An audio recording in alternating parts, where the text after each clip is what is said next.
அலகு 7. காலனியத்துக்கு எதிரான இயக்கங்களும் தேசியத்தின் தோற்றமும். கற்றலின் நோக்கங்கள்.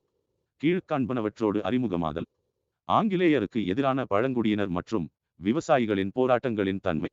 1857 பெருங்கலகம் வெடிப்பதற்கான காரணிகளும் அதனைத் தொடர்ந்து ஆங்கிலேயர் இந்தியாவை ஆளும் தங்கள் அணுகுமுறையில் ஏற்படுத்தி கொண்ட மாற்றங்களும்.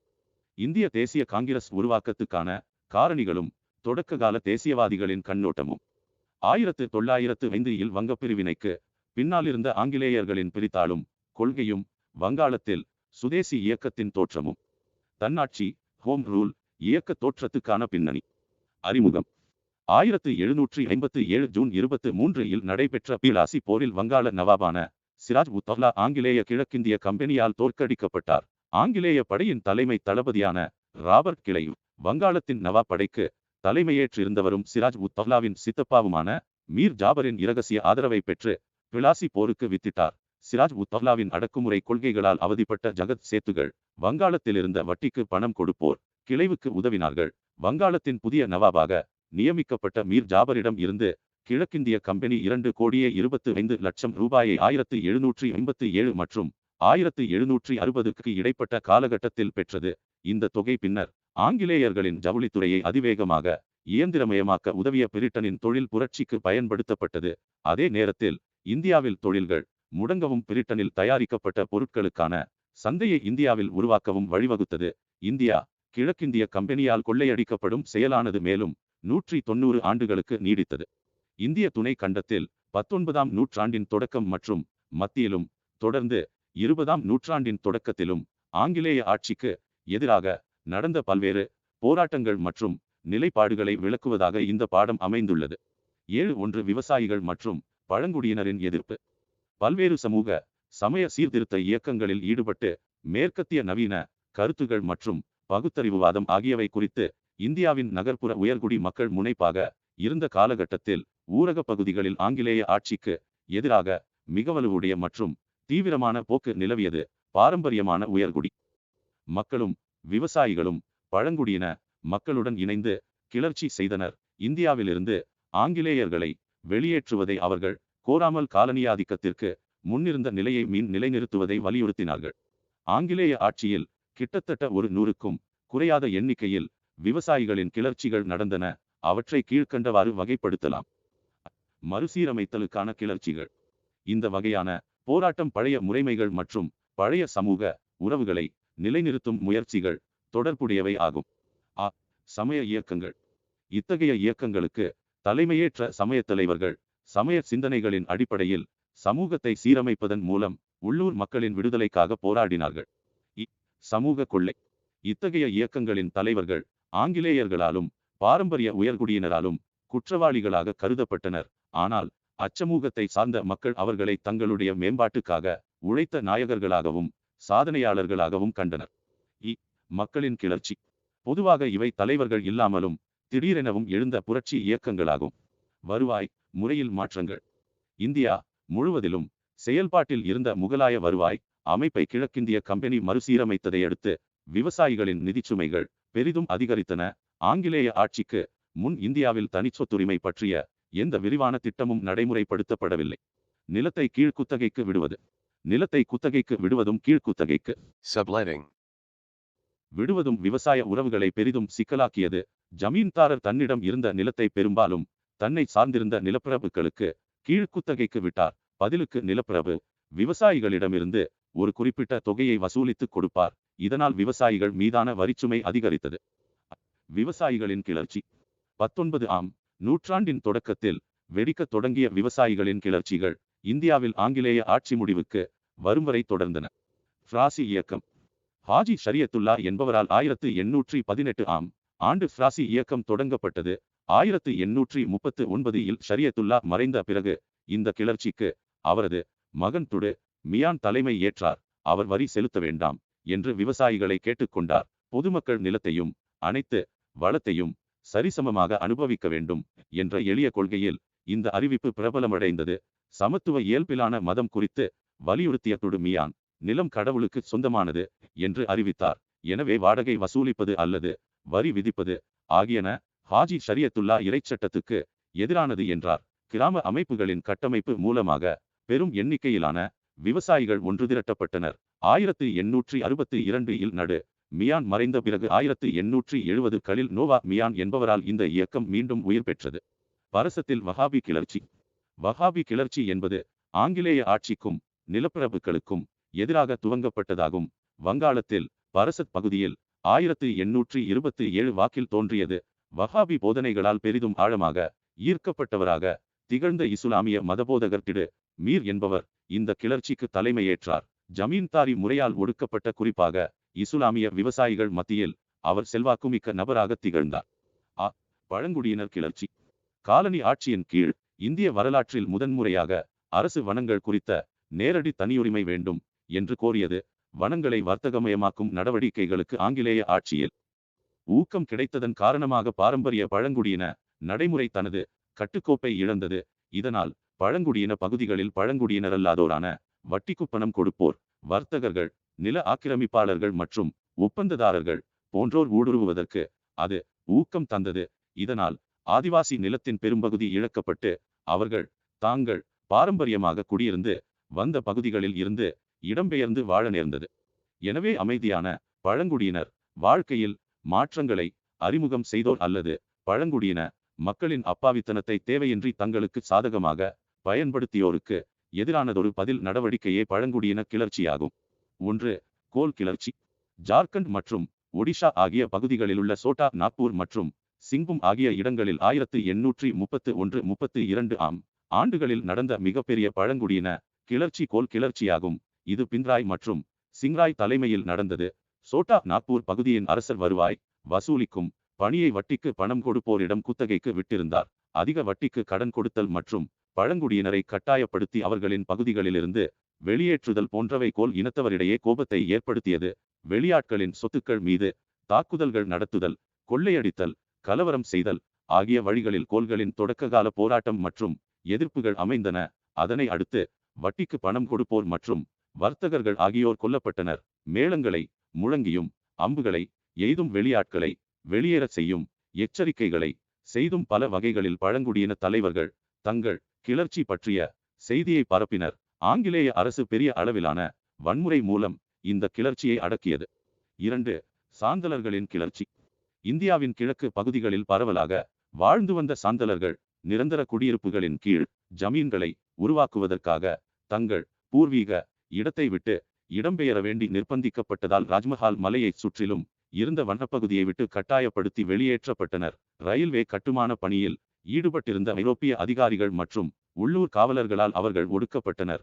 வெளியாட்களால் வாழ்விடங்களை விட்டு வெளியேற்றப்பட்ட சாந்தலர்கள் தங்கள் வாழ்வாதாரத்துக்காக வட்டிக்கு பணம் கொடுப்போரை சார்ந்து வாழ நிர்பந்திக்கப்பட்டனர். விரைவில் கடன் மற்றும் பணம் பறித்தல் ஆகிய தீய வலையில் அவர்கள் சிக்கத் தொடங்கினர்.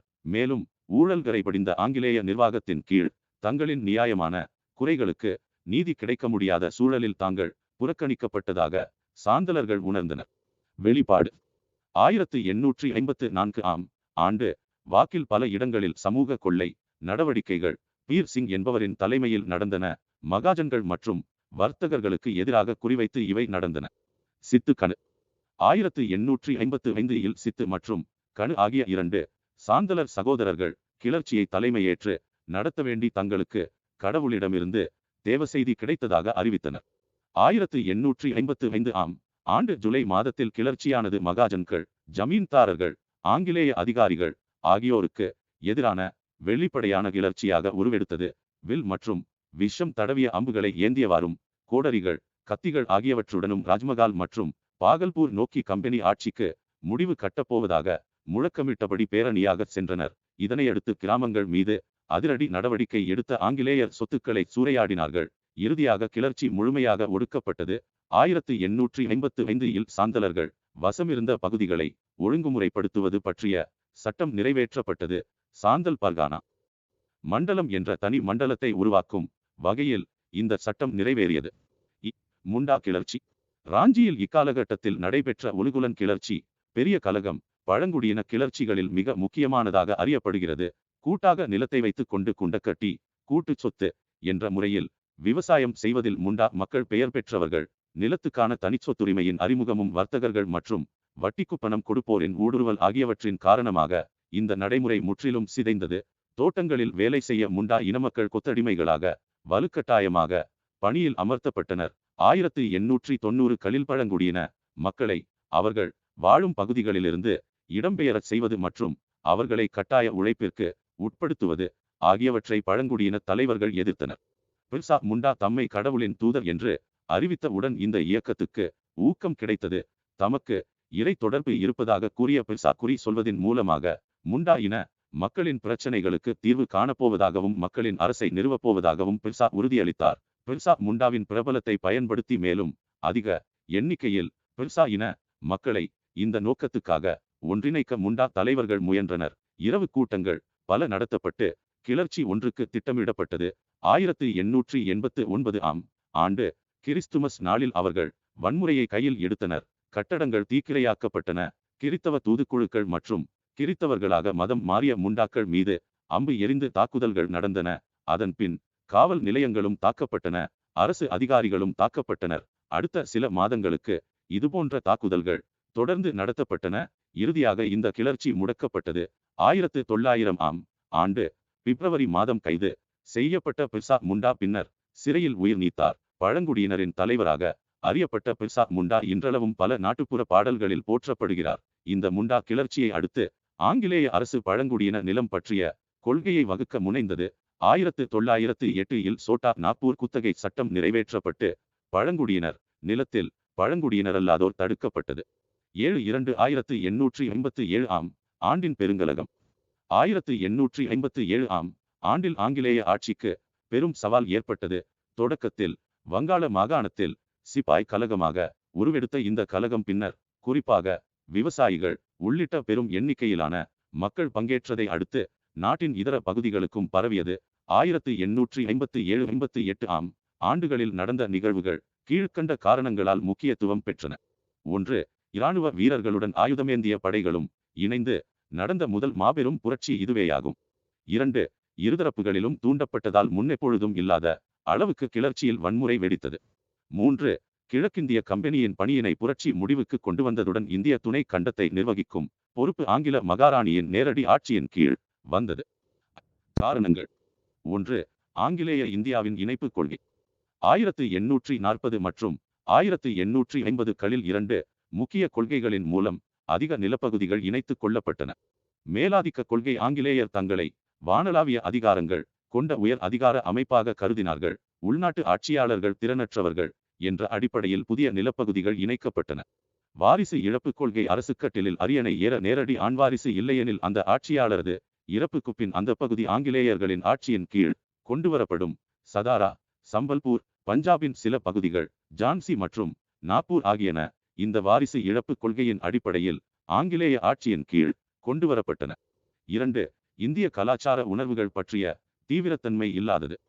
1806 ஆண்டில் வேலூரில் சிப்பாய்கள் சமய குறியீடுகளை நெற்றியில் அணிவதற்கும் தாடி வைத்துக் கொள்வதற்கும் தடை விதிக்கப்பட்டதோடு தலைப்பாகைகளுக்கு பதிலான வட்ட வடிவிலான தொப்பிகளை அணியுமாறும் பணிக்கப்பட்டனர். அதனை எதிர்த்து அவர்கள் கிளர்ச்சி செய்தனர். இத்தகைய கட்டுப்பாடுகள் சிப்பாய்களை கிறித்தவ மதத்துக்கு மாறச் செய்வதற்கான ஒரு முயற்சியாக அவர்கள் அஞ்சினார்கள். அதேபோன்று 1824 ஆண்டு கல்கத்தா அருகே பாரக்பூரில் சிப்பாய்கள் கடல் வழியாக பர்மா செல்ல மறுத்தனர். கடல் கடந்து சென்றால் தங்களது சாதியை இழக்க நேரிடும் என்று அவர்கள் நம்பினார்கள். ஊதியம் மற்றும் பதவி உயர்வில் பாரபட்சம் காட்டப்படுவது குறித்தும் சிப்பாய்கள் கவலை அடைந்தனர். ஐரோப்பிய சிப்பாய்களுடன் ஒப்பிடுகையில் இந்திய சிப்பாய்களுக்கு மிக குறைந்த அளவில் ஊதியம் வழங்கப்பட்டது. அவர்கள் தரக்குறைவாக நடத்தப்பட்டதோடு மூத்த படையினரால் இனக்குறியிடப்பட்டு அவமதிக்கப்பட்டார்கள். கலகம். புதிய என்ஃபீல்டு துப்பாக்கிக்கு வழங்கப்பட்ட தோட்டாக்கள் பற்றிய வதந்திகள் புரட்சிக்கு வித்திட்டது. பசு மற்றும் பன்றி கொழுப்பில் இருந்து தயாரிக்கப்பட்ட பசை கிரீஸ் இத்தகைய புதிய குண்டு பொதியுறையில் கார்ட்ரிட்ஜ்களில் பயன்படுத்தப்பட்டதாக சிப்பாய்கள் பெரிதும் சந்தேகம் கொண்டனர். அவற்றை நிரப்பும் முன் அதை வாயால் கடிக்க வேண்டி இருந்தது. இந்துக்களில் பெரும்பான்மையானவர்களுக்கு பசு புனிதம் வாய்ந்ததாகவும் முஸ்லிம்களுக்கு பன்றி இறைச்சி தடை செய்யப்பட்ட உணவாகவும் இருந்தது. மார்ச் 29 மங்கள் பாண்டே என்ற பெயர் கொண்ட சிப்பாய் தனது ஐரோப்பிய அதிகாரியை தாக்கினார். கைது செய்ய உத்தரவிட்டும் அவரது சக சிப்பாய்கள் மங்கள் பாண்டேவை கைது செய்ய மறுத்துவிட்டனர். மங்கள் பாண்டேயும் வேறு பலரும் நீதிமன்றத்தில் ஆஜர்படுத்தப்பட்டு தூக்கிலிடப்பட்டனர். இதனால் ஆத்திரம் அதிகரித்து அதனையடுத்து வந்த நாட்களில் கீழ்ப்படிய மறுத்தல் போன்ற பல நிகழ்வுகள் அதிகரித்தன. கலவரம், பொருட்களை தீயிட்டு கொளுத்துவது ஆகியன அம்பாலா, லக்னோ, மீரட் ஆகிய இராணுவ குடியிருப்பு பகுதிகளில் நிகழ்ந்ததாக தகவல்கள் வெளியாயின. இந்துஸ்தானத்தின் மாமன்னராக பகதூர் ஷா அறிவிக்கப்படுதல். 1857 மே மாதம் 11 இல் மீரட்டில் இருந்து தில்லி செங்கோட்டை நோக்கி ஒரு குழுவாக சிப்பாய்கள் அணிவகுத்துச் சென்றனர். சிப்பாய்கள் போன்று அதே அளவு ஆர்வமிக்க கூட்டமும் முகலாய மாமன்னர் இரண்டாம் பகதூர் ஷா தங்கள் பகதூர் ஷா தலைவராக வேண்டும் என்று கோருவதற்காக அங்கு குழுமியது. பெரும் தயக்கங்களுக்கு பிறகு இரண்டாம் பகதூர் ஷா இந்துஸ்தானத்தின் ஷாஹின் ஷா இப் ஹிந்துஸ்தான் மாமன்னராக பதவியேற்றார். அதனை அடுத்து விரைவாக வடமேற்கு மாகாணம் மற்றும் அயோத்தி பகுதிகளை கிளர்ச்சியாளர்கள் கைப்பற்றினார்கள். தில்லி வீழ்ச்சி அடைந்தது பற்றிய செய்தி கங்கை நதிப்பள்ளத்தாக்கை எட்டியவுடன் ஜூன் மாத தொடக்கம் வரை ஒவ்வொரு இராணுவ குடியிருப்பு பகுதியிலும் கிளர்ச்சிகள் நடந்தன. வட இந்தியாவில் குறிப்பாக பஞ்சாப் மற்றும் வங்காளத்தை தவிர ஆங்கிலேய ஆட்சி காணாமல் போனது. உள்நாட்டு கிளர்ச்சி. வட இந்தியாவின் பாதிக்கப்பட்ட கிராம சமூகத்தில் வாழ்ந்த மக்களும் இந்த கிளர்ச்சிக்கு சரிசமமாக ஆதரவு தெரிவித்தனர். ஆங்கிலேய இராணுவத்தில் வேலை பார்த்த சிப்பாய்கள் உண்மையில் சீருடையில் இருந்த விவசாயிகள் அவர். வருவாய் நிர்வாகம் மறுசீரமைப்பு செய்யப்பட்டதில் அவர்களும் சமமான பாதிப்புகளை அடைந்தனர். சிப்பாய் கலகமும் அதனை அடுத்து இந்தியாவின் பல பகுதிகளில் நடந்த உள்நாட்டு கிளர்ச்சியும் ஊரக பகுதிகளுடன் இணைப்பை கொண்டவையாகும். வடமேற்கு மாகாணங்கள் மற்றும் அயோத்தியின் பகுதிகளில் இந்த முதலாவது உள்நாட்டு கிளர்ச்சி வெடித்தது. இந்த இரண்டு பகுதிகளில் இருந்துதான் சிப்பாய்கள் முக்கியமாக பணியில் சேர்க்கப்பட்டனர். பெரும் எண்ணிக்கையிலான ஜமீன்தாரர்களும் தாலுக்தார்களும் ஆங்கிலேய அரசின் கீழ் பல சலுகைகளை இழந்த காரணத்தால் கிளர்ச்சி நோக்கி ஈர்க்கப்பட்டனர். தாலுக்தார் விவசாய கூட்டணி என்பது தாங்கள் இழந்ததை மீட்கும் ஒரு பொது முயற்சியாக கருதப்பட்டது. அதேபோன்று பல இந்திய மாநிலங்களில் ஆட்சியாளர்கள் பட்டத்தை துறக்க நேரிட்டதால் அவர்களால் 1857 இல் பெருங்கலகம் நடைபெற்ற முக்கிய மையங்கள் அம்பாலா, மீரட், தில்லி, பரேலி, ஆக்ரா, லக்னோ, குவாலியர், கான்பூர், அலகாபாத், ஜான்சி, பனாரஸ், பாரக்பூர். ஆதரிக்கப்பட்ட கைவினைக் கலைஞர்களும் சரிசமமாக அவதியுற்றனர். ஆங்கிலேய பொருட்களால் இந்திய கைவினைப் பொருட்கள் பாதிக்கப்பட்டு ஆயிரக்கணக்கான நெசவாளர்கள் வேலை இழந்தனர். ஆங்கிலேயர்களுக்கு எதிரான ஒட்டுமொத்த ஆத்திரம் கிளர்ச்சியாக வெடித்தது. பிரிட்டிஷாருக்கு எதிராக போராடிய முக்கிய போராட்ட வீரர்கள், பாதிக்கப்பட்ட அரசர்கள், நவாபுகள், அரசிகள், ஜமீன்தாரர்கள் ஆகியோர் ஆங்கிலேயர்களுக்கு எதிரான தங்கள் ஆத்திரத்தை பயன்படுத்தி கொள்ள இந்த கிளர்ச்சி ஒரு மேடையை அமைத்து கொடுத்தது. கடைசி பேஷ்வா மன்னரான இரண்டாவது பாஜிராவின் தத்துப்பிள்ளையான நானா சாஹிப் கான்பூர் பகுதியில் இந்த கிளர்ச்சிக்கு தலைமை தாங்கினார். அவருக்கு ஓய்வூதியம் தர கம்பெனி மறுத்துவிட்டது. அதேபோன்று லக்னோவில் பேகம் ஹஸ்ரத் மகால், பரேலியில் கான் பகதூர் ஆகியோர் தத்தமது பகுதிகளில் பொறுப்பை ஏற்றுக்கொண்டனர். ஒரு காலத்தில் இந்த பகுதிகள் அவர்களாலோ அல்லது அவர்களுடைய மூதாதையர்களாலோ ஆளப்பட்டவையாகும். இந்த கிளர்ச்சியின் மற்றொரு முக்கிய தலைவராக ஜான்சியின் ராணி லட்சுமிபாய் திகழ்ந்தார். அவரது விஷயத்தில் வங்காளத்தின் தலைமை ஆளுநரான டல்ஹுசி லட்சுமிபாயின் கணவர் மறைந்த பிறகு அவரது வாரிசாக ஒரு ஆண் பிள்ளையை தத்து எடுத்துக்கொள்ள அனுமதி தர மறுத்துவிட்டதால் வாரிசு இழப்பு கொள்கையின் அடிப்படையில் அவரது அரசு ஆங்கிலேய அரசுடன் இணைக்கப்பட்டது. சக்தி வாய்ந்த ஆங்கிலேயர்களுக்கு எதிராக போரை துவக்கிய ராணி லட்சுமிபாய் தாம் வீழும் வரை ஆங்கிலேயரை எதிர்த்து போராடினார். பகதூர் ஷா ஜாபர், கன்வர் சிங், கான் பகதூர், ராணி லட்சுமிபாய் மற்றும் பலரும் ஆங்கிலேய ஆட்சியை ஏற்க மறுத்த சிப்பாய்களின் வீரதீரத்தால் நிர்பந்திக்கப்பட்ட பலரும் இவர்களில் அடங்குவர். கிளர்ச்சி அடக்கப்படுதல். 1857 ஆம் ஆண்டு ஜூன் மாத தொடக்கத்தில் தில்லி, மீரட், ரோகில்கண்ட், ஆக்ரா, அலகாபாத் மற்றும் பனாரஸ் ஆகிய மண்டலங்களின் படைகள் ஆங்கிலேயரின் கட்டுப்பாட்டின் கீழ் கொண்டுவரப்பட்டு கடுமையான இராணுவ சட்டம் அமல்படுத்தப்பட்டது. தோல்விக்கான காரணங்கள். 1857 ஆம் ஆண்டு நடந்த கிளர்ச்சி ஒருங்கிணைக்கப்பட்டது மற்றும் திட்டமிடப்பட்டது என்பதை நிரூபிக்க எந்தவித ஆதாரமும் இல்லை. அது தானாக நடந்தது. ஆனால் தில்லி முற்றுகை இடப்பட்ட பிறகு அண்டை மாநிலங்களின் ஆதரவை பெற முயற்சி மேற்கொள்ளப்பட்டது. மேலும் ஒரு சில இந்திய மாநிலங்களை தவிர இந்த கிளர்ச்சியில் பங்கேற்க இந்திய இளவரசர்களிடம் பொதுவாக ஆர்வம் குறைந்து காணப்பட்டது. காலனி அரசுக்கு விசுவாசமாக அல்லது ஆங்கிலேய அதிகாரத்தை அறிந்து அச்சப்பட்டு இந்திய அரசர்களும் ஜமீன்தாரர்களும் ஒதுங்கியிருந்தனர். கிளர்ச்சியில் ஈடுபட்டவர்களும் குறைந்த அளவே ஆயுதங்கள் மற்றும் வெடிபொருட்கள் கிடைத்தோ அல்லது கிடைக்காமலோ இருந்தனர். ஆங்கில அறிவு பெற்ற நடுத்தர வகுப்பும் கிளர்ச்சிக்கு ஆதரவு தெரிவிக்கவில்லை. மத்திய தலைமை இல்லாததும் கிளர்ச்சி தோல்வியடைய முக்கிய காரணமாக அமைந்தது. தனிநபர்கள், இந்திய அரசர்கள் மற்றும் ஆங்கிலேய அரசுக்கு எதிராக சண்டையிட்ட பல்வேறு சக்திகளை ஒன்றிணைக்க பொதுவான செயல் திட்டம் ஏதுமில்லாமல் போனது. இறுதியில் ஆங்கிலேய இராணுவம் கிளர்ச்சியை கடுமையாக ஒடுக்கியது. ஆயுதங்கள் கிடைக்கப் பெறாமை, அமைப்பாற்றல் இன்மை, ஒழுக்கமின்மை, உதவியாளர்களால் காட்டிக் கொடுக்கப்பட்டது ஆகிய காரணங்களால் பொது இடங்களில் புரட்சியாளர்களை தூக்கிலிடுதல், புரட்சியில் ஈடுபட்ட சிப்பாய்களை பீரங்கிகளில் கட்டி சுடுதல். கிளர்ச்சி தலைவர்கள் தோல்வி அடைந்தனர். 1857 ஆம் ஆண்டின் பிற்பகுதியில் தில்லி ஆங்கிலேய துருப்புகளால் கைப்பற்றப்பட்டது. சிறைபிடிக்கப்பட்ட பகதூர் ஷா பர்மாவுக்கு கொண்டு செல்லப்பட்டார். இந்தியா ஆங்கிலேய அரசு காலனியாக மாறுதல். 1858 ஆம் ஆண்டு நவம்பர் மாதம் இந்திய அரசு சட்டம் பிரிட்டிஷ் நாடாளுமன்றம் ஏற்றுக்கொள்ளப்பட்டு நாடாளுமன்றத்தால் நேரடியாக ஆட்சி அதிகாரம் செலுத்தப்படும் ஆங்கிலேய அரசின் காலனிகளில் ஒன்றாக இந்தியா அறிவிக்கப்பட்டது. அமைச்சரவை உறுப்பினர் ஒருவரிடம் பொறுப்பு வழங்கப்பட்டது. அவர் இந்தியாவுக்கான அரசு செயலராக பதவி வகிப்பார்.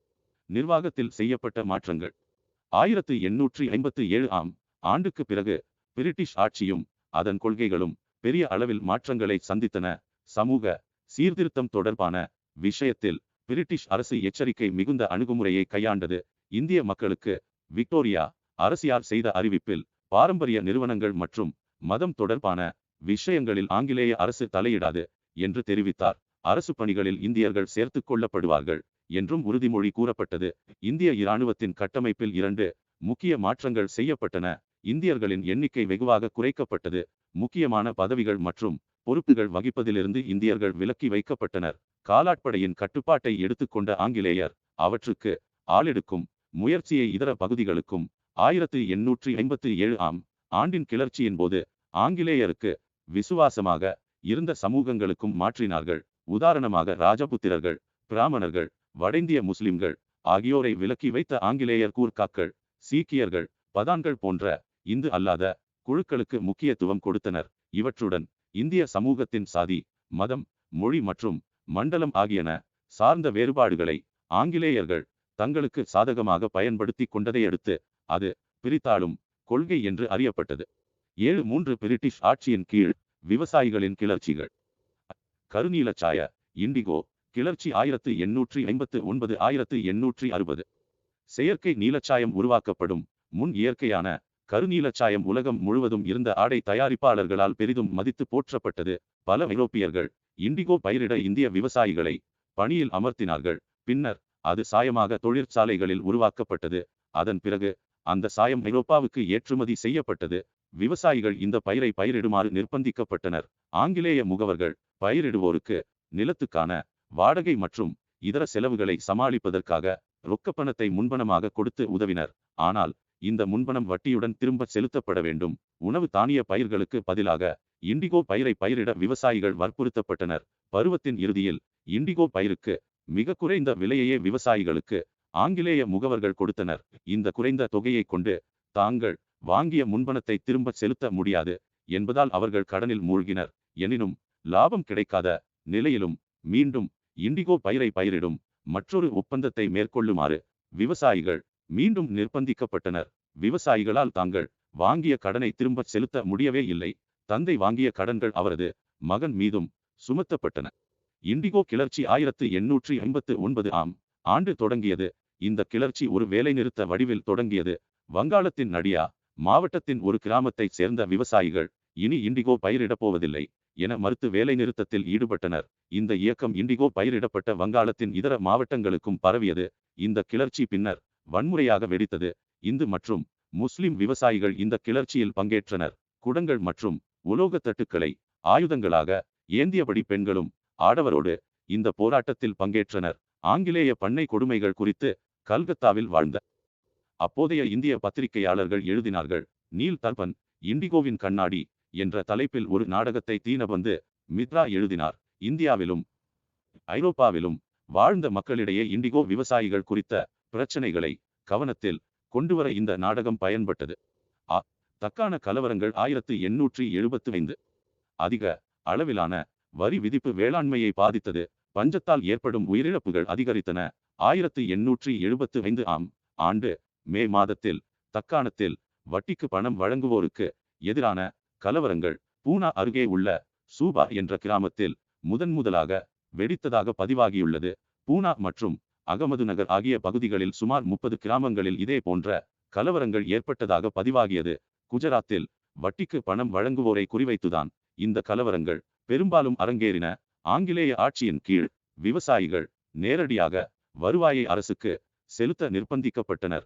மேலும் புதிய சட்டப்படி எந்த நிலத்தை அடமானம் வைத்து கடன் வாங்கப்பட்டதோ அந்த நிலத்தை எடுத்துக்கொண்டு ஏலம் விட்டு கடன் தொகையை எடுத்துக்கொள்ள கடன் வழங்கியோருக்கு அனுமதி கிடைத்திருந்தது.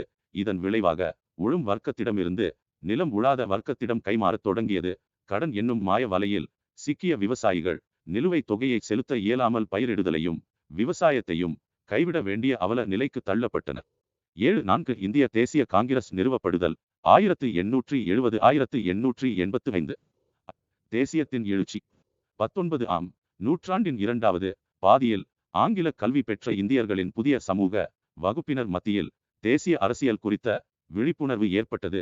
பல்வேறு பிரச்சாரங்கள் மூலமாக தேசம், தேசியம் மற்றும் பல்வேறு மக்களாட்சியின் உயர்ந்த இலட்சியங்கள் பற்றிய கருத்துக்களை அதிக எண்ணிக்கையிலான மக்களுக்கு விழிப்புணர்வை ஏற்படுத்தும் முக்கிய பணியை இந்திய அறிவாளர்கள் மேற்கொண்டனர். வட்டார மொழி மற்றும் ஆங்கில அச்சு ஊடகங்களின் வளர்ச்சி இது போன்ற கருத்துக்களை பரப்புவதில் முக்கிய பங்காற்றியது.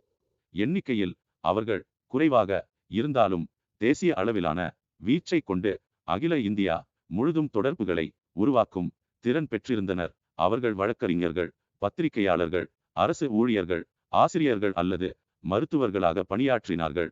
சென்னைவாசிகள் சங்கம் 1852, கிழக்கிந்திய அமைப்பு 1866, சென்னை மகாஜன சபை 1884, பூனா சர்வஜனிக் சபை 1870, பம்பாய் மாகாண சங்கம் 1885 மற்றும் பல அரசியல் அமைப்புகளை தொடங்குவதில் அவர்கள் முனைப்பு காட்டினார்கள். காலனி ஆட்சி பற்றிய பொருளாதார விமர்சனம். காலனி ஆட்சி பற்றிய பொருளாதார விமர்சனத்தை உருவாக்குவதே தொடக்ககால இந்திய தேசியவாதிகளின் பங்களிப்புகளில் முக்கியமான ஒன்றாக இருந்தது. தாதாபாய் நௌரோஜி, நீதிபதி ரானடே மற்றும் ரோமேஷ் சந்திர தத் ஆகியோர் காலனி ஆட்சியின் பொருளாதாரம் பற்றிய இந்த விமர்சனத்தை செய்வதில் முக்கிய பங்காற்றினார்கள். இந்தியாவை அரசியல் மற்றும் பொருளாதார ரீதியாக அடக்கி ஆள்வதுதான் பிரிட்டிஷாரின் வளத்துக்கு அடிப்படையானது என்பதை அவர்கள் தெளிவாக உணர்ந்தனர். இந்தியாவின் பொருளாதார வளர்ச்சிக்கு காலனி ஆதிக்கமே முக்கிய தடையாக உள்ளதென்று அவர்கள் முடிவு செய்தனர். குறிக்கோள்கள் மற்றும் வழிமுறைகள். ஒரு அகில இந்திய அமைப்பை உருவாக்க முனைந்ததன் விளைவாக 1885ஆம் ஆண்டில் இந்திய தேசிய காங்கிரஸ் உருவானது. பம்பாய், மதராஸ், கல்கத்தா ஆகிய 3 மாகாணங்களிலும் அரசியல் ரீதியாக தீவிரம் காட்டிய கல்வி அறிவு பெற்ற இந்தியர்களின் 8.0 ஹியூம் குழுக்கள் மேற்கொண்ட முயற்சிகளின் விளைவாக இந்திய தேசிய காங்கிரஸ் அமைப்பை உருவாக்க AO ஹியூம் தமது சேவைகளை வழங்கினார். இந்திய தேசிய காங்கிரசின் முதல் 1885 தலைவராக உமேஷ் சந்திர பானர்ஜி இருந்தார். 1885 டிசம்பர் 28 இந்திய தேசிய காங்கிரசின் முதல் அமர்வு கூட்டம் நடைபெற்றது. தேசிய ஒற்றுமை குறித்த உணர்வுகளை ஒருங்கிணைப்பதே காங்கிரசின் ஆரம்பகால முக்கிய குறிக்கோள்களில் ஒன்றாக இருந்தாலும் பிரிட்டனுக்கு விசுவாசமாக நடந்து கொள்ளவும் உறுதி மேற்கொண்டது. பிரிட்டனிடம் மேல்முறையீடுகள் செய்வது, மனுக்களை கொடுப்பது, அதிகார பகிர்வு ஆகியவற்றை ஆங்கிலேய அரசு உருவாக்கிய அரசியல் சாசன கட்டமைப்பிற்குள் செய்வது உள்ளிட்ட வழிமுறைகளை காங்கிரஸ் பின்பற்றியது. கீழ்க்கண்டவை சில முக்கிய கோரிக்கைகள் ஆகும். மாகாண மற்றும் மத்திய அளவில் சட்டமேலவைகளை உருவாக்குவது, சட்டமேலவைகளுக்கு தேர்ந்தெடுக்கப்படும் உறுப்பினர்களின் எண்ணிக்கையை அதிகரிப்பது, நிர்வாகத்துறையிலிருந்து நீதித்துறையை பிரிப்பது, இராணுவ செலவுகளை குறைப்பது, உள்நாட்டு வரிகளை குறைப்பது, நீதிபதி மூலமாக விசாரணையை விரிவு செய்வது, ஒரே நேரத்தில் இந்தியாவிலும் இங்கிலாந்திலும் ஆட்சி பணி தேர்வுகளை நடத்துவது, காவல்துறை சீர்திருத்தங்கள், வனச்சட்டத்தை மறுபரிசீலனை செய்தல், இந்திய தொழிற்சாலைகளின் மேம்பாடு மற்றும் முறையற்ற கட்டணங்கள் மற்றும் கலால் வரிகளை முடிவுக்கு கொண்டு வருவது. தீவிர தேசியவாதம்.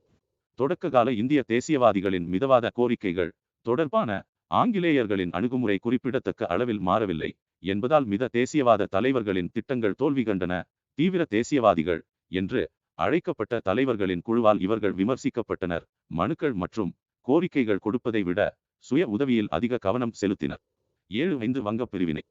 1905ஆம் ஆண்டின் வங்கப் பிரிவினை மிகவும் அதிருப்தியை ஏற்படுத்திய நிகழ்வாகும். இந்தியா முழுவதும் விரிவான போராட்டங்கள் பரவ இந்த பிரிவினை வழிவகுத்ததன் மூலம் இந்திய தேசிய இயக்கத்துக்கு புதிய அத்தியாயத்தை உருவாக்கியது. இந்துக்கள் முஸ்லிம்கள் இடையே பிளவை உருவாக்கி வங்காளத்தில் ஆங்கிலேய ஆட்சிக்கு எதிராக நடந்த அரசியல் நடவடிக்கைகளை அடக்க வங்கப் பிரிவினை வகுக்கப்பட்டது. கர்சன் பிரபு இந்து முஸ்லிம் பிரிவினை வங்காளிகளின் ஆதிக்கத்தை கட்டுப்படுத்தி தேசியவாத இயக்கத்தை வலுவிழக்க செய்வதே வங்கப் பிரிவினைக்கான நோக்கம் என்று வெளிப்படையாக தெரிவிக்கப்பட்டது. வங்காளத்தை 2 நிர்வாக பிரிவுகளின் கீழ் பிரித்து வைத்ததன் மூலம் வங்காள மொழி பேசும் மக்களை ஒரு மொழி சிறுபான்மையினர் என்ற தகுதிக்கு கர்சன் பிரபு குறைத்துவிட்டார். முகலாயர்களின் ஆட்சி காலங்களில் கூட அனுபவிக்காத ஒற்றுமையை முஸ்லிம்கள் கிழக்கு வங்காளம் என்ற புதிய மாகாணத்தில் அனுபவிப்பார்கள் என்று கர்சன் உறுதியளித்தார். மத அடிப்படையில் வங்காள மக்களை பிரிக்க நினைத்த பிரிவினை செயலானது அவர்களை பிரிப்பதற்கு பதிலாக ஒன்றிணைத்தது. வங்காள அடையாளத்தை உணர்வு பெருமையுடன் உருவாக்க வட்டார மொழி பத்திரிகைகளின் வளர்ச்சி பெரும் பங்காற்றியது. பிரிவினைக்கு எதிரான இயக்கம் வங்க பிரிவினையை தடுக்க தவறிய மித தேசியவாத தலைவர்கள் தங்களுடைய உத்திகள் பற்றி மறு சிந்தனைக்கு நிர்பந்திக்கப்பட்டார்கள். ஆர்ப்பாட்டங்களுக்கு புதிய வழிமுறையையும் அவர்கள் தேடத் தொடங்கினார்கள். பிரிட்டிஷ் பொருட்களை புறக்கணிப்பது அவற்றில் ஒரு முறையாகும். எனினும் சுதேசி இயக்கத்தின் கொள்கை வங்க பிரிவினையை திரும்ப பெறுவதை உறுதி செய்வதில் இன்னமும் கட்டுப்பட்டிருந்தது. முழுமையான மறைமுக எதிர்ப்பை துவங்குவதற்கு பிரச்சாரத்தை பயன்படுத்த மித தேசியவாதிகள் ஆதரவாக இல்லை. மற்றொரு புறம் தீவிர தேசியவாதிகள் வங்காளத்தை தாண்டி இந்த இயக்கத்தை விரிவு செய்வதற்கு மிகப்பெரிய அளவில் பொதுமக்கள் போராட்டத்தை துவங்க ஆதரவாக இருந்தனர். 1905 அக்டோபர் 16 வங்காளம் அதிகாரபூர்வமாக பிரிவினையான போது அந்த நாள் துக்க நாளாக அறிவிக்கப்பட்டது. ஆயிரக்கணக்கானவர்கள் கங்கை நதியில் புனித நீராடியதோடு வந்தே மாதரம் பாடலை பாடியபடி கல்கத்தாவின் சாலைகளில் அணிவகுத்து சென்றார்கள். வங்காளத்தில் புறக்கணிப்பும் சுதேசி இயக்கமும் 1905 1911 புறக்கணிப்பும் சுதேசி இயக்கமும் இந்தியாவை தற்சார்பு அடையச் செய்யும் விரிவான திட்டத்தின் ஒரு பகுதியாக எப்போதும் ஒன்றுடன் ஒன்று இணைந்தே இருந்தன. வங்காளத்தில் சுதேசி இயக்கத்தின் போது 4 முக்கிய போக்குகள் காணப்பட்டன. 1. மிதவாத போக்கு. 2. ஆக்கபூர்வ சுதேசி. 3. தீவிர தேசியவாதம். 4. புரட்சிகர தேசியவாதம். சுதேசி இயக்கம். ஆக்கபூர்வ சுதேசி. ஆக்கபூர்வ திட்டங்கள் அனைத்தும் பெரும்பாலும் சுய உதவியையே வலியுறுத்தின. ஆங்கிலேய ஆட்சியின் கட்டுப்பாட்டில் சிக்காமல் சுதந்திரமாக செயல்படக்கூடிய உள்ளாட்சி அமைப்புகளை மாற்றாக உருவாக்குவது குறித்து அது கவனம் செலுத்தியது. மக்களை சுயமாக வலுவாக்க வேண்டிய அவசியம் குறித்து அது வலியுறுத்தியது. துணிகள், கைத்தறி ஆடைகள், சவக்காரம், சோட் மண்பாண்டங்கள், தீப்பெட்டி, தோல் பொருட்கள் ஆகியன எங்கும் பரவியிருந்த சுதேசி கடைகளில் விற்கப்பட்டன. மறைமுக எதிர்ப்பு. 1906 சுதேசி இயக்கம் மாற்றுப்பாதையில் செல்ல துவங்கியது. இந்த புதிய திசையில் சுதேசி இயக்கம் 4 அம்சங்களை கொண்டிருந்தது. அந்நிய பொருட்களை புறக்கணிப்பது, அரசு பள்ளிகள், கல்லூரிகளை புறக்கணிப்பது, நீதிமன்றங்கள், பட்டங்கள் மற்றும் அரசு சேவைகளை புறக்கணிப்பது, சுதேசி தொழிற்சாலைகளை மேம்படுத்துவது, பொறுத்து கொள்ளும் அளவை தாண்டி ஆங்கிலேயர்களின் அடக்குமுறை இருக்குமானால் ஆயுதமேந்திய போராட்டத்துக்கு ஆயத்தமாவது என 4 அம்சங்கள் பின்பற்றப்பட்டன. தீவிர தேசியவாதம்.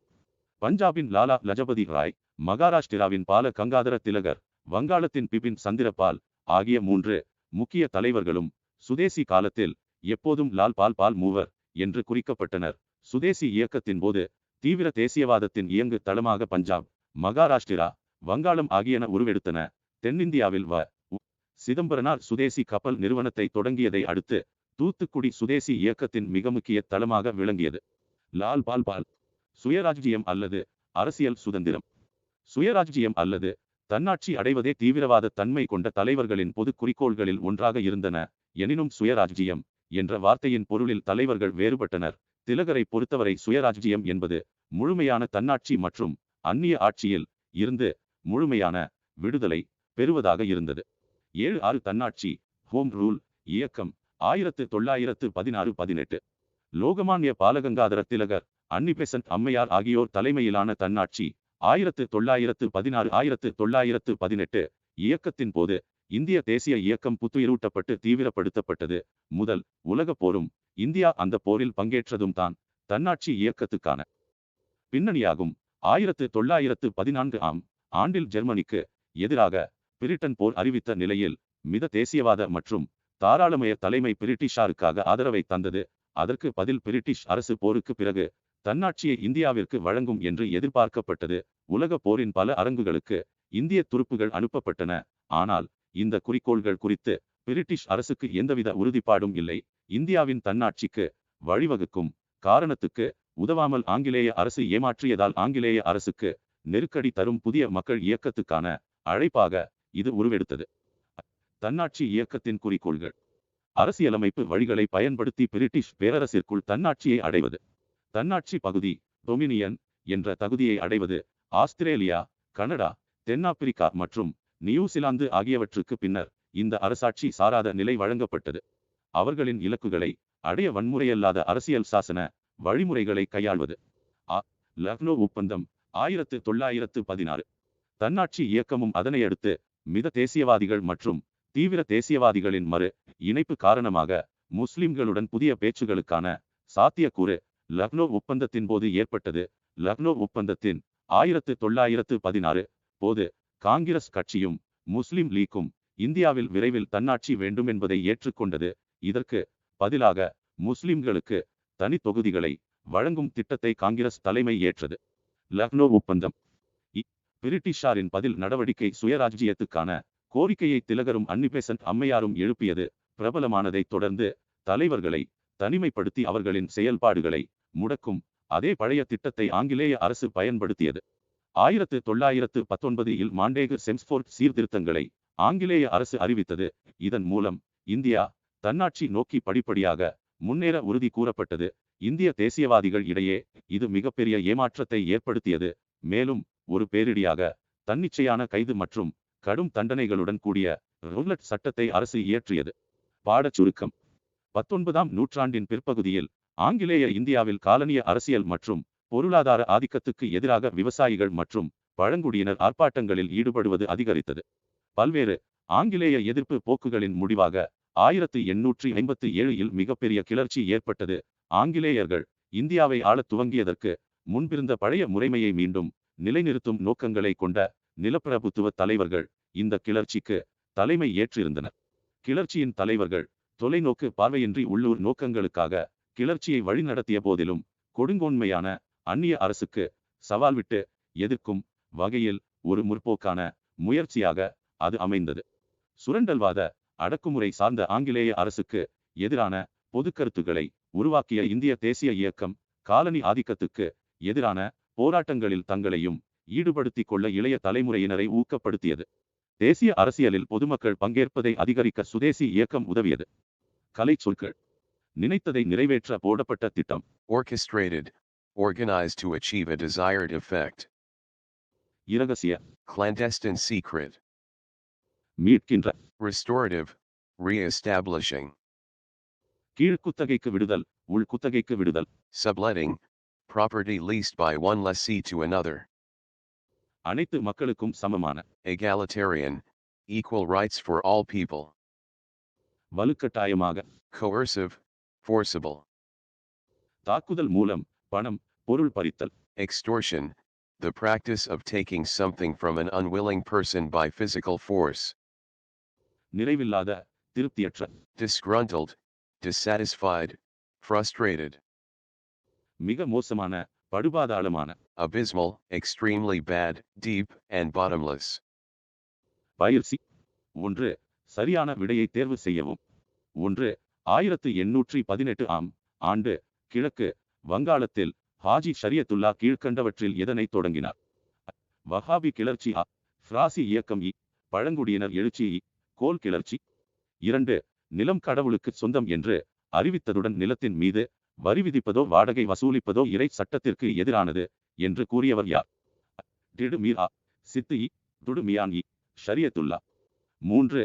நிரந்தர குடியிருப்பின் கீழ் ஜமீன்களை உருவாக்கும் திட்டத்தின்படி தங்கள் சொந்த நிலத்தை விட்டு விரட்டப்பட்டவர்கள் யார்? சாந்தலர்கள். டிடு மீர் முண்டா கோல்.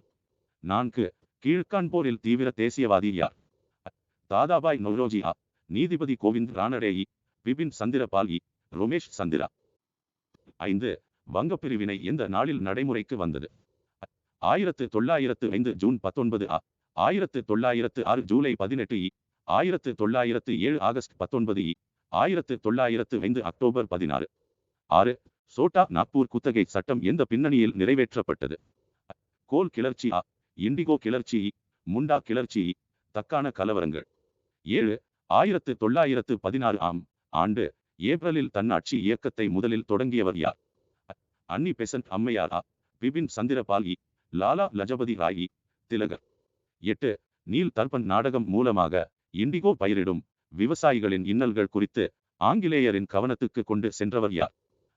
தீனபந்து மித்ரா ரோமேஷ் சந்திர தத் தாதாபாய் நௌரோஜி பிர்சா முண்டா. 2 கோடிட்ட இடங்களை நிரப்புக. 1.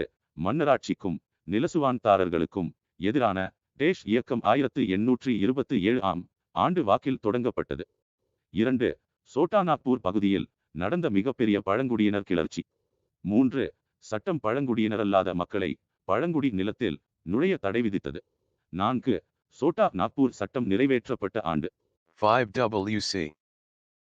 பானர்ஜி இந்திய தேசிய காங்கிரசின் தலைவராக தேர்ந்தெடுக்கப்பட்ட ஆண்டு. 3 சரியான கூற்றை தேர்வு செய்யவும். 1. மீர் ஜாபரிடம் இருந்து 2,25,00,000 ரூபாயை வாங்கிய கிழக்கு இந்திய கம்பெனி அதனை பிரிட்டனில் தொழிற்புரட்சி மேம்பட முதலீடு செய்தது. 2. 1832-1831 ஆண்டு அரசு அதிகாரிகள் மற்றும் கடன் கொடுப்போருக்கு எதிரான கிளர்ச்சியை கோல் மக்கள் ஒருங்கிணைத்தனர். 3. 1855 ஆண்டில் சாந்தலர் கிளர்ச்சிக்கு சித்து கணு ஆகிய 2 சாந்தலர் சகோதரர்கள் தலைமை ஏற்றனர். 4. 1879 ஆண்டில் சாந்தலர்கள் வசம் இருந்த பகுதிகளை ஒழுங்குமுறைப்படுத்த ஒரு சட்டம் இயற்றப்பட்டது. 1, 2 மற்றும் 2 சரியானவை. 2 மற்றும் 3 சரியானவை. 1 மற்றும் 4 சரியானவை. 1 மற்றும் 4 சரியானவை. 2. 1. காலனி ஆட்சி பற்றிய பொருளாதார விமர்சனத்தை செய்தது ஆரம்பகால இந்திய தேசியவாதிகளின் மிக முக்கியமான பங்களிப்புகளில் ஒன்றாகும். 1.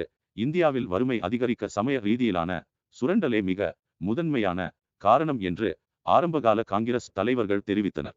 2. சுயராஜ்ஜியம் அல்லது தன்னாட்சியை எட்டுவதே மிததேசியவாத காங்கிரஸ் தலைவர்களின் குறிக்கோள்களில் ஒன்றாக இருந்தது. 4. வங்காளத்தின் ஆதிக்கத்தை குறைப்பதையும் தேசியவாத இயக்கத்தை வலுவிழக்க செய்வதையும் குறிக்கோளாக கொண்டு வங்க பிரிவினை நடந்தது. 1 மற்றும் 3 சரியானவை. 1, 2 மற்றும் 4 சரியானவை. 1 மற்றும் 3 சரியானவை. 1 மற்றும் 4 சரியானவை. 3. கூற்று இந்திய வரலாற்றில் முதன்முறையாக காலனி ஆட்சியின் கீழ் அரசு வனங்களின் மீது நேரடி தனியுரிமையை கோரியது. காரணம் இண்டிகோ விவசாயம் செய்யுமாறு விவசாயிகளை நிர்பந்திக்க தொழில் செய்வோர் மிரட்டல் மற்றும் வன்முறையை கையாண்டனர். கூற்று மற்றும் காரணம் இரண்டுமே சரி, ஆனால் காரணம் கூற்றுக்கான சரியான விளக்கம் இல்லை. கூற்று மற்றும் காரணம் இரண்டுமே தவறு. கூற்று மற்றும் காரணம் இரண்டுமே சரி, அத்துடன் காரணம் கூற்றுக்கான சரியான விளக்கமாகும். கூற்று தவறு, காரணம் சரி. 4. கூற்று பிரிட்டிஷ் அரசு 1857 ஆண்டின் கிளர்ச்சியை இரும்புக்கரம் கொண்டு அடக்கியது. காரணம் மையப்படுத்தப்பட்ட நிர்வாகம் இல்லாததால் கிளர்ச்சி தோல்வி கண்டது. கூற்று மற்றும் காரணம் இரண்டுமே தவறு. கூற்று தவறு, காரணம் சரி. கூற்று மற்றும் காரணம் இரண்டுமே சரி, அத்துடன் காரணம் கூற்றுக்கான சரியான விளக்கமாகும். கூற்று மற்றும் காரணம் இரண்டுமே சரி, ஆனால் காரணம் கூற்றுக்கான சரியான விளக்கம் இல்லை. 4 பொறுத்துக. 1. வஹாபி கிளர்ச்சி லக்னோ. 2. முண்டா கிளர்ச்சி பேஷ்வா 2ஆம் பாஜி ராவ். 3. பேகம் ஹஸ்ரத் மகால் திடுமீர். 4. கன்வர் சிங் ராஞ்சி. 5. நானா சாஹிப் பீகார். 5 சுருக்கமாக விடையளிக்கவும். 1. ஆங்கிலேய இந்தியாவில் விவசாயிகளின் கிளர்ச்சி எவ்வாறு வகைப்படுத்தப்பட்டுள்ளன? 2. வாரிசு இழப்பு கொள்கையின் அடிப்படையில் பிரிட்டிஷ் அரசில் இணைத்துக் கொள்ளப்பட்ட பகுதிகளை பட்டியலிடவும். 3. வளங்கள் சுரண்டப்படுவது செல்வ சுரண்டல் பற்றி தங்களின் கருத்து என்ன? 4. தன்னாட்சி ஹோம் ரூல் இயக்கத்தின் குறிக்கோள்களை விவரிக்கவும். 5. லக்னோ ஒப்பந்தத்தின் முக்கிய அம்சங்களை தொகுத்து வழங்கவும். 6. விரிவாக விடையளிக்கவும். 1857 ஆண்டின் கிளர்ச்சிக்கான காரணங்கள் குறித்து விரிவாக ஆராயவும். 2. 1905 ஆண்டு நிகழ்ந்த வங்காள பிரிவினையின் போது வங்காள மக்கள் எவ்விதம் நடந்து கொண்டனர்? 7 செயல்பாடுகள். 1. 1858 முதல் 1919 ஆண்டு வரை ஆங்கிலேய இந்தியாவில் இயற்றப்பட்ட சட்டங்களை அடையாளம் கண்டு ஒவ்வொன்றை பற்றியும் சுருக்கமாக விவரிக்கவும். 2. இந்திய வரைபடத்தில் 1857 ஆண்டில் கிளர்ச்சி நடந்த முக்கிய இடங்களை குறிக்கவும். 3. ஆங்கிலேயரின் காலனி ஆட்சிக்கு எதிரான போராட்டங்களில் பங்கேற்ற அனைத்து முன்னணி தலைவர்களின் படங்களை வைத்து ஒரு செருகேடு ஆல்பம் உருவாக்கவும். மேற்கோள் நூல்கள். 1 by Panchandra, India's Struggle for Independence, New Delhi Penguin, 2000. 2 Shekhar Bandyopadhyay, From Plassey to Partition and After, New Delhi Orient Longman, 2004. 3 Sumit Sarkar, Modern India, 1885 to 1947, New Delhi Pearson, 2014. மேலும் வாசிக்கத்தக்க நூல். 1 R.C. Majumdar, H.C. Rai Chowdhury, K. Datta, இந்தியாவின் சிறப்பு வரலாறு, 3ஆம் பகுதி, தமிழாக்கம். A. Pandurangan, Tamil Nadu பாடநூல் மற்றும் கல்வியியல் பணிகள் கழகம், சென்னை, ஆவண பதிப்பு ஆகஸ்ட் 2017.